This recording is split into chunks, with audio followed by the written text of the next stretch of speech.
아람 왕 벤하닷이 이스라엘을 침공해서 사마리아 성을 둘러싸면서 시작된 극심한 이 사마리아 성의 경제적 파탄 속에서 엘리사를 통해 하나님의 구원의 계획이 지금 이스라엘에게 전달되고 있는 상황입니다.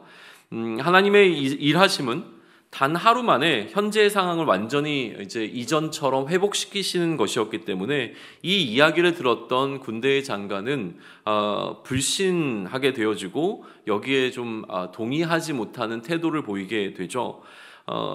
이 하루의 시간적 딜레이에 관해서 생각해 보면 좋겠습니다. 하나님께서는 엘리사를 통하여서 내일 이맘때 이 모든 상황이 호전될 것이다 라고 하는 이야기를 하시면서 하루라고 하는 시간적 딜레이를 여기다 삽입해 놓고 계시는 부분을 우리는 좀 오늘 주목해서 살펴보려고 하는 건데요.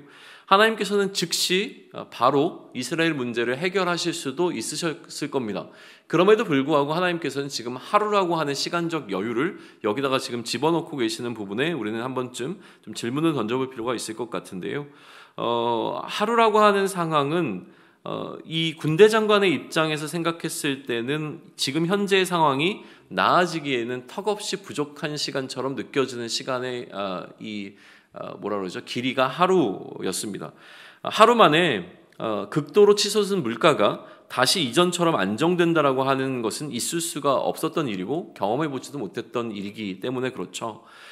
그렇게 이 하루라고 하는 시간은 신적 능력이 임하지 않으면 해결될 수 없는 어떤 이 사건에 대한 개념을 좀 우리에게 보여주고 있습니다.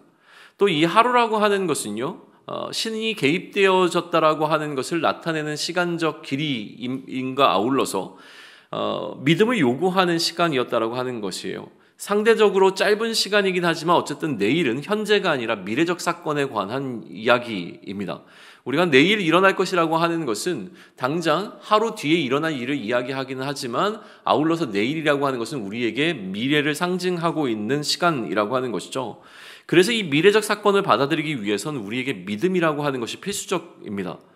그것이 단지 하루 뒤에 일어날 일이든 1년 뒤에 일어날 일이든지 간에 미래적 사건이라고 하는 것은 반드시 우리의 믿음을 요구한다라고 하는 것이죠. 그래서 하나님께서는 믿음이 요구되는 방식으로 하나님의 일하심을 알려주고 계시고요. 이것을 듣는 이들로 하여금 그 말씀에 믿음으로 반응하기를 원하셨다라고 우리는 이해해 볼 수 있는 것이죠. 그리고 이 하루의 시간이 채 지나기 전에 나병 환자 4명의 삶은 굉장히 중요한 결정들을 여러 번 내리게 되어집니다. 그들은 이 하루의 시간이 지나기도 전에 죽음을 각오한 결정을 내리고 혹은 자신들의 욕망에 따라 어떤 행동을 결정하고 또 혹은 선함에 따른 결정으로 자신들의 행위를 되돌려 놓기도 합니다. 오늘 우리 앞에 놓여 있는 하루는 수많은 내일에 관한 믿음을 요구하고 있고요. 우리로 내일과 연결된 결정을 내리도록 하고 있습니다. 오늘 내가 내리는 결정이 하나님의 뜻 안에 머무르기를 그런 의미에서 우리는 간구해야 할 것입니다. 오늘이 내일을 향한 믿음을 드러내기 위해 존재한다면 우리의 이 땅에서의 삶은 결국 하나님 나라를 향한 우리의 믿음을 온전히 반영하는 삶이 되어야 한다는 것이죠. 그리고 오늘 말씀은 우리에게 경고하고 있습니다. 이 믿음이 없을 때 하나님의 일하심에 관한 믿음이 우리에게 없을 때 내일 일어날 하나님의 일하심에 대한 그 믿음이 우리에게 존재하지 않을 때 우리는 하나님 나라의 도래를 목도할 수는 있지만 그 하나님 나라를 누리지 못할 것이라고 하는 이 경고의 말씀 앞에 우리의 삶을 드러내야 한다라고 하는 것이죠. 오늘을 살아가며 우리의 삶이 내일을 향한 우리의 믿음을 드러낼 수 있기를 소망합니다. 수많은 결정의 순간들 앞에 설 때마다 그 믿음이 우리로 하여금 하나님 앞에서 옳은 결정을 내리도록 할 것이기 때문에 그렇습니다. 오늘도 이러한 우리 안에 일어나는 싸움 가운데서 승리하며 믿음으로 살아갈 수 있는 우리가 되기를 간구합니다. 아멘.